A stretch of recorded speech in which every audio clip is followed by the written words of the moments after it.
waxaa maanta lagu soo gabagabeeyey degmada Afmadow ka tirsan gobolka Jubbada Hoose tababar soconaya muddo 5 maalin ah oo loo qabtay bulshada ku dhaqan degmada Afmadow.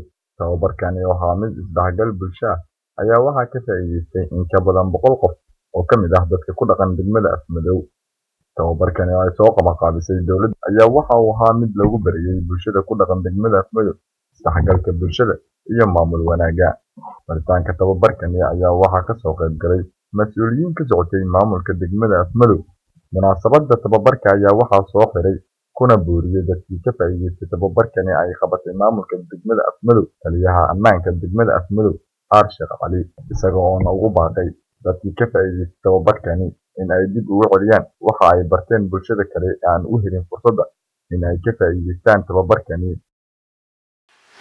Bismillah, maanta waxaan ciyaaraynay isbinaarka qayb u dambeeyay hidiya dhaqanka sida saarka, quraanburka, diisowga, dhaantada intaba maartay intii ciyaartay oo ka soo qayb gashay maartay aad iyo aad u mahadsan yihiin.